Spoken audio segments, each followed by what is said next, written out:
दोस्तों, स्वागत है आपका हमारे YouTube चैनल खंडेलकर एकेडमी में। तो हम आज स्टार्ट करने वाले हैं अध्याय 4, क्या बताती है हमें किताबें और खबरें। इसके बारे में हम डिटेल से पढ़ेंगे। इसमें जानेंगे हम कि उस समय किस प्रकार की किताबें, वेद ज्ञान किस प्रकार से था, और उस समय जो कब्र की जानकारी है उसके बारे में भी हम पढ़ेंगे। तो चलिए आइए स्टार्ट करते हैं। तो पहला पॉइंट हमारा दिया हुआ है, दुनिया के प्राचीनतम ग्रंथों में से एक। दुनिया का सबसे प्राचीनतम ग्रंथ माना जाता है वेद। वेद 4 प्रकार के होते हैं: ऋग्वेद, सामवेद, यजुर्वेद और अथर्ववेद।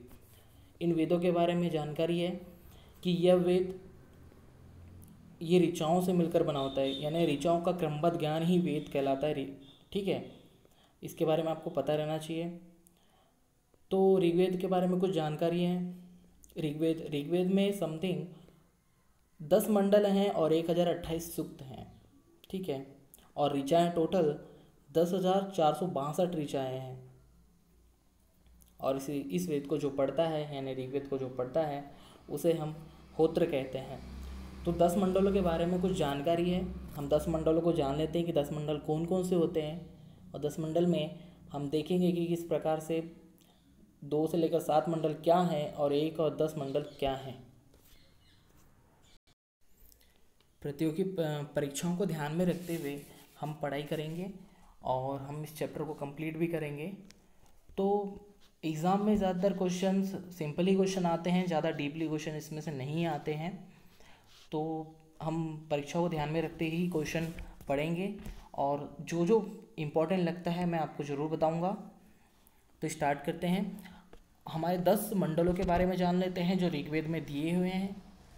10 मंडलों में से पहला 1 से लेकर जो 10 मंडल हैं, 1 और 10 मंडल जो हैं ये नए मंडल हैं, लेकिन 2 से लेकर जो 7 मंडल है ये प्राचीन मंडल कहलाते हैं। इन प्राचीन मंडलों को गोत्र मंडल भी कहते हैं, क्योंकि इनकी जो रचना है गोत्र विशेष ऋषियों ने की थी, इसलिए इसे गोत्र मंडल कहा जाता है।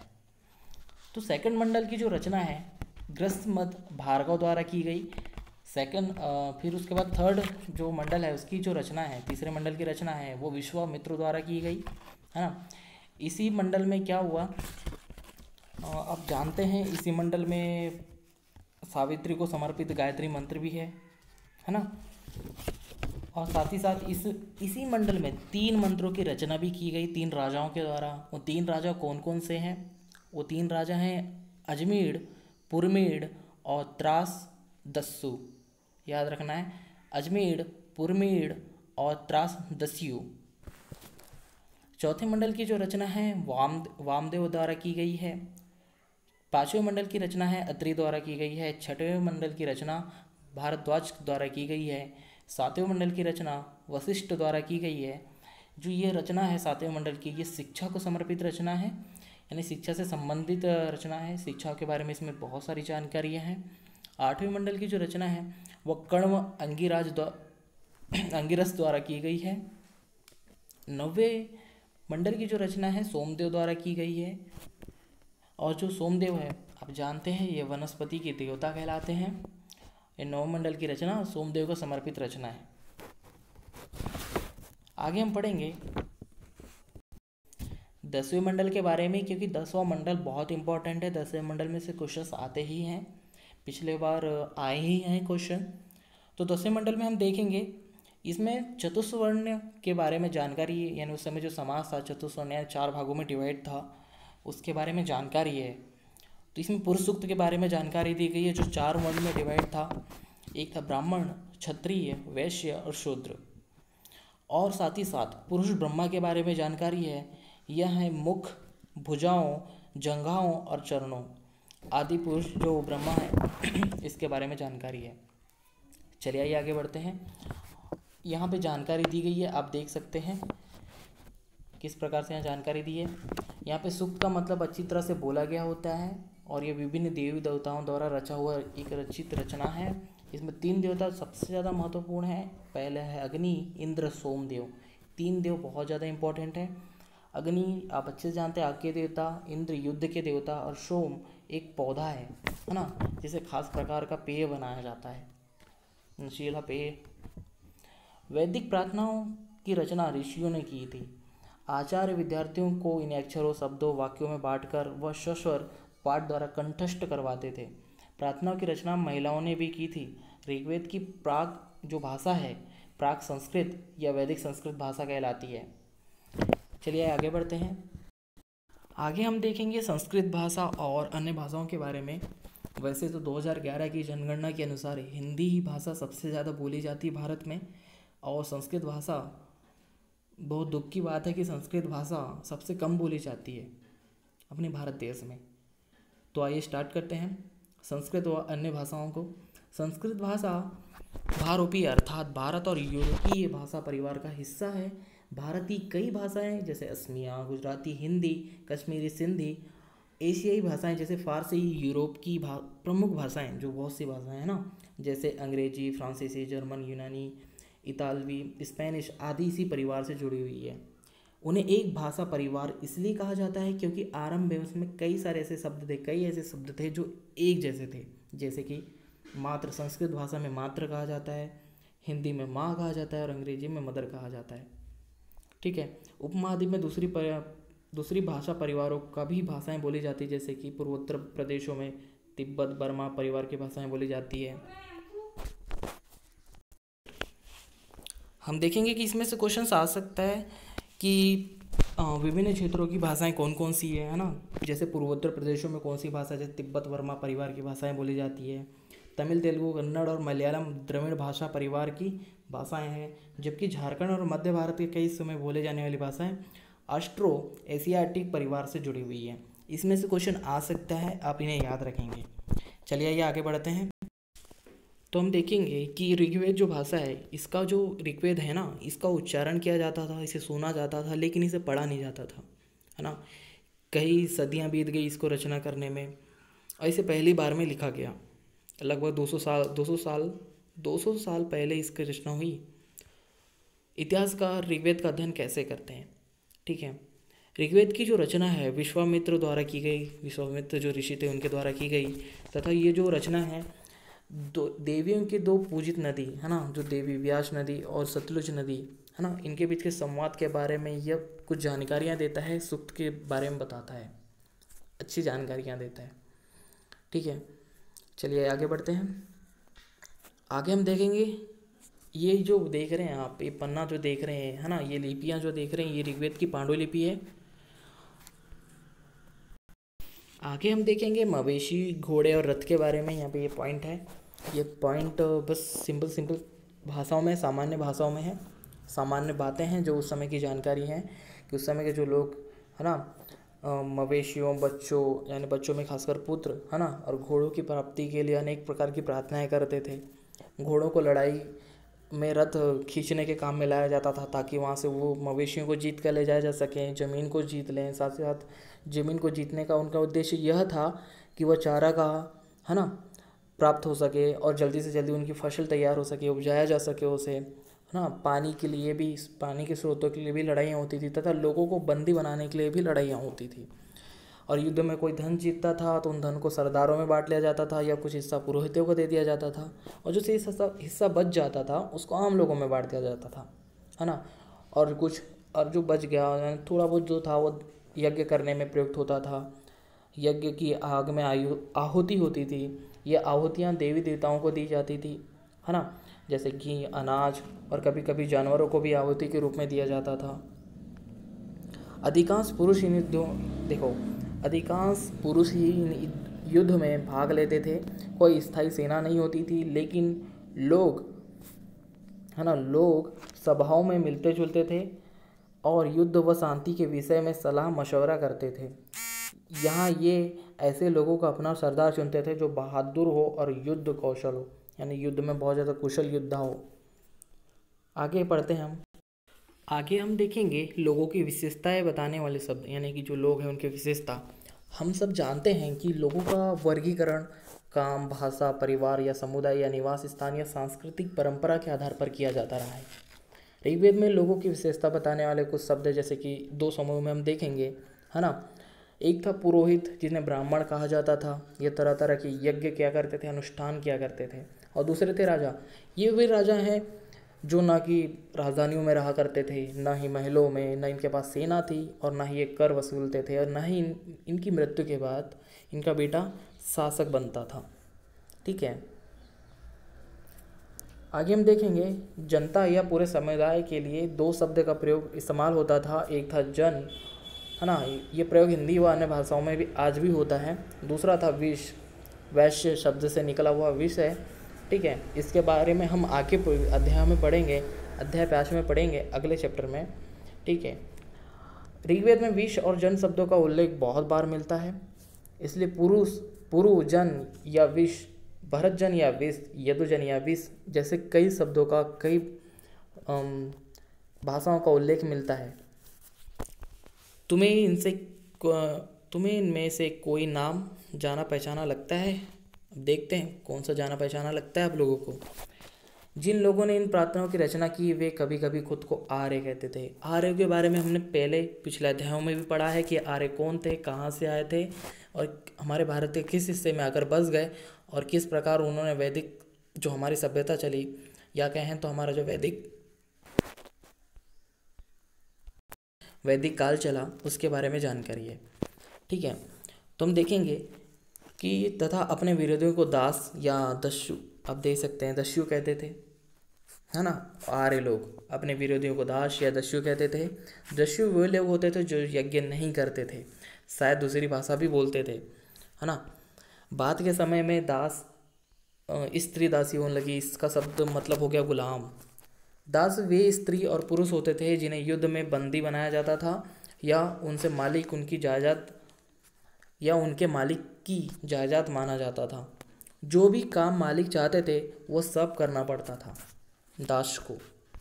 जिस युग में उपमहाद्वीप के उत्तर पश्चिम में ऋग्वेद की रचना हो रही थी, वहीं दूसरे स्थान पर अलग तरह का विकास हो रहा था, है ना। आगे पढ़ेंगे हम। आगे हम देखेंगे खामोश प्रहरी कहानी महापाषाणों के बारे में कि किस प्रकार से कुछ ऐसी बातें भी थी जो पूरी तरह से सामने नहीं आ पाई और तथा जिनके बारे में हम अनुमान लगाए हैं। जैसे कि ये शिलाखंड महापाषाण अर्थात बड़े बड़े पत्थरों के नाम से जाने जाते थे, महाशिलाखंड। ठीक है, शिलाखंड, ये पत्थर दफन करने की जगह लोगों द्वारा बड़े करीने से लगाए जाते थे, मतलब बहुत अच्छे से लगा देते थे उसको दफन करने वाली जगह में, है ना। महापाषाण कब्रें बनाने की प्रथा लगभग 3000 पहले से ही शुरू की गई। यह दक्कन, दक्षिण भारत, उत्तर पूर्वी भारत और कश्मीर में प्रचलित थी। ठीक है, आगे हम देखेंगे कई बार ऐसा होता है कि विभिन्न प्रकारों से जो लोग थे अपने कब्रों को चिन्हित करने के लिए विशेष प्रकार की विधि, जैसे कि क्या करते थे वे लोग, एक गोलाकार पत्थर को अपने कब्र के ऊपर रख देते थे, है ना। कभी कभी तो ऐसा करते थे, इस प्रकार की भी देख सकते हैं आप, पत्थरों का एक गोला बनाकर विशेष प्रकार से यहाँ कब्र को रखा जाता था, या ऐसा रखते थे अपनी कब्र के ऊपर ही एक गोल बड़ा सा पत्थर रख दिया करते थे, ताकि इस प्रकार वो दर्शाते थे कि हमारी जो कब्र है यहाँ पे दफन है। ठीक है, महापाषाणों के निर्माण के लिए लोगों को कई तरह के काम करने पड़ते थे। हमने जो कार्यों के यानी कि आगे हमने जो पढ़े हैं, जैसे गड्ढे खोदना, शिलाखंडों का ढेर लाना, बड़े बड़े पत्थरों को तराशना, मरे हुए लोगों को दफनाना, इन सब के बारे में हमने अभी पढ़े, है ना। देख सकते हैं ऊपर कुछ यहाँ पे कुछ बातें कही गई हैं, देख सकते हैं। इस तरह के महापाषाण को ताबूत या शवाधान अर्थात शिष्ट कहा जाता था, देख सकते हैं आप। इन सब कब्रों में कुछ समानताएं हैं। मृतकों को खास किस्म के मिट्टी के बर्तनों के साथ दफनाया जाता था, जिन्हें काले लाल मिट्टी के बर्तन जैसे ब्लैक एंड रेड वेयर के नाम से जाना जाता है। इनके साथ ही मिले हैं लोहे के औजार भी मिले हैं, हथियार, घोड़े के कंकाल तथा सामान तथा पत्थर और सोने के गहने। उस समय के लोग ऐसे ही हुआ करते थे। उनमें एक तरह का अंधविश्वास था कि वो लोग किसी भी प्रकार से, जैसे कि मरने के बाद वह व्यक्ति शायद अगला ही जीवन जीता होगा, मरने के बाद वो अगला जीवन जीता होगा, इसलिए उनके भोजन के लिए वो लोग घोड़े को जिंदा गाड़ देते थे, या घायल या कहें तो मृत घोड़े को ही गाड़ देते थे, या जानवरों को, बकरी, भेड़ या अदर जो हैं मवेशी, उनको गाड़ देते थे ताकि वह उनसे भोजन प्राप्त कर सके। आगे हम देख सकते हैं यहाँ पे कुछ जानकारी यहाँ पे देख सकते हैं, है ना। यहाँ देखेंगे, यहाँ घोड़े के लिए कुछ सामान हैं, कुल्हाड़ियाँ हैं, एक कटार है, इनके बारे में देखिए आप, ये चाकू, कटार, ये वो हैं जो महापाषाण कब्रों से मिले हैं, है ना, लोहे की सामान है, लोहे की वस्तुएं हैं। आगे हम पढ़ेंगे लोगों की सामाजिक असमानताओं के बारे में, ठीक है, कि हम किस प्रकार पता करते हैं। अब देखते हैं लोगों की सामाजिक असमानता के बारे में, कि उस समय के जो लोग थे, है ना, कि कुछ लोगों के पास जो मरे हुए कंकाल है, कुछ लोगों के पास अधिक वस्तुएं थी, तो कुछ लोगों को जो मरे हुए कंकाल थे, है ना, कब्रें थी, उनके पास कम वस्तुएं प्राप्त हुई। इससे यह पता चलता है कि उस समय की जो स्थिति थी, वो सामाजिक स्थिति, बहुत सारी भिन्नता भी पाई जाती थी, है ना। कुछ लोग अमीर थे तो कुछ लोग गरीब भी हुआ करते थे, है ना, सरदार थे तो कुछ अनुयायी भी हुआ करते थे। वैसे ही ब्रह्मगिरी के बारे में जानते हैं, या ब्रह्मगिरी के बारे में कुछ बातें हैं, जैसे कि किसी व्यक्ति की कब्र में 33 सोने के मनके और शंख पाए गए हैं, और दूसरे कंकाल में कुछ मिट्टी के बर्तन पाए गए हैं, ठीक है। और आगे बढ़ते हैं, क्या कुछ कब्रगाहें खास परिवारों के लिए थी। कभी कभी महापाषाणों में से एक से अधिक कंकाल मिले हैं, मतलब कि एक के अलावा अन्य कंकाल भी उनके साथ दफनाए जाते थे। ये दर्शाते हैं कि शायद एक ही परिवार के लोग एक ही स्थान पर अलग अलग समय पर दफनाया गया था। मान लो कि जैसे आज कोई मर गया, उसे दफनाने पर तथा कुछ समय पश्चात कोई मर गया तो उसे भी वहीं दफनाया जाता था। एक ही परिवार के लोगों को एक ही स्थान पर दफनाया जाता था। मरने के बाद, है ना, जो बाद में जो मर जाते हैं उन लोगों को पोर्ट होल के रास्ते कब्र में लाकर दफनाया जाता था। पोर्ट होल ऐसे स्थान पर गोलाकार लगाए गए पत्थर व चट्टान के चिन्ह मिले हैं, जहां लोग आवश्यकता के अनुसार शवों को दफनाने दोबारा आ सकते थे। इसके बारे में हमने पिछले ही अभी कुछ समय पहले ही देखा कि किस प्रकार की गोल पत्थरों का गोल एक घेरा था और बीच में एक कब्र थी। आगे हम देखें इनाम गांव के बारे में। यह इनाम गांव जो है, यह भीमा की सहायक नदी घोड़ के किनारे की एक जगह है। यहाँ पे लगभग यह जगह 3600 से 2700 साल पहले की बात है। यहाँ पे लोग रहा करते थे, और यहाँ पे वयस्क लोगों को गड्ढों में सीधा लेटाकर दफनाया जाता था, तथा उनका जो सिर होता था, है ना, वो उत्तर दिशा की ओर होता था। और कभी कभी इन्हें घर के अंदर ही दफनाया जाता था, और साथ ही साथ इनके साथ कुछ जिन बर्तनों में खाना या पानी हो, उन बर्तनों को भी साथ में रख दिया जाता था इनके शव के पास। कुछ देख सकते हैं, एक आदमी को 5 कमरों वाले मकान के आंगन में दफनाया गया, तथा 4 पैरों वाले मिट्टी के एक बड़े से संदूक में दफनाया गया था, है ना। ये बस्ती के बीच में बसा हुआ बहुत बड़ा घर था, यानी सबसे बड़ा घर यही माना गया। और साथ साथ यहाँ पे अनाज का गोदाम भी मिला है। और यह भी पता चला है कि जो शव था, जिसे गाड़ा गया था उस व्यक्ति को, उसके पैर मुड़े हुए थे। तो अब आगे देखते हैं क्या बताते हैं हमें कंकालों के अध्ययन, यानी कंकालों से हमें किस प्रकार की जानकारियाँ प्राप्त होती है, उसके बारे में यहाँ पे दिया हुआ है। हम इसे पढ़ते हैं। तो हम देखेंगे कि छोटे आकार के आधार पर जो बच्चों हैं उनके कंकालों को पहचाना किस प्रकार से जा सकता था। अगर देखिए, कंकाल अगर छोटा है तो मान सकते हैं कि वो बच्चा होगा, लेकिन लड़का लड़की में थोड़ा डिफरेंस, थोड़ा सा अंतर करना, उन्हें पहचानना थोड़ा सा मुश्किल होता था उस समय। वैसे ही अगर किसी स्त्री या पुरुष की बात आती है, तो स्त्री और पुरुष में हम कंकाल किस प्रकार पहचानेंगे। अगर उसके साथ किसी प्रकार के आभूषण हो तो मान लेते थे स्त्री, लेकिन इस बात में भी समस्या उत्पन्न हो जाती है, क्योंकि उस समय पुरुष भी आभूषण पहना करते थे। कंकाल का लिंग पहचानने का बेहतर तरीका उसकी हस्तियों अर्थात हड्डियों को जांच करना है। आप इसके बारे में पढ़ सकते हैं। या महिलाओं को जन्म देती है, इसलिए उनका कटी प्रदेश, है ना, यह बड़ा होता है। यह समझ कंकालों के आधुनिक अध्ययन पर आधारित है ना। यह समझ आज के आधुनिक है, आप अच्छे से जानते हैं कि यह आधुनिक है, ठीक है। आज से लगभग 2000 साल पहले चरक एक प्रसिद्ध वैद्य थे, है ना। इनकी जो चिकित्सा शास्त्र है चरक संहिता, इसमें उन्होंने बताया कि शरीर में 360 हड्डियाँ, ये 360 हस्तियाँ होती है। यह आधुनिक शरीर रचना की 206 हड्डियाँ या हस्तियों से काफ़ी ज़्यादा है। संभवतः चरक ने यह बताया कि यह इसमें जो गिनती है, उन्हें दांतों को भी गिन लिया है, और जो हड्डियों की जो जोड़ होते हैं उनको भी गिन लिया है, साथ ही साथ कार्टिलेज, है ना, उसको भी साथ में जोड़कर बताया है। तब जाके 360 हस्तियाँ या अर्थात हड्डियाँ हुई है, ठीक है। आगे हम देखेंगे इनाम गांव के लोगों के काम धंधों के बारे में, कि उस समय के जो इनाम गांव के जो लोग थे क्या क्या काम करते थे, कैसे उनका जीवन था।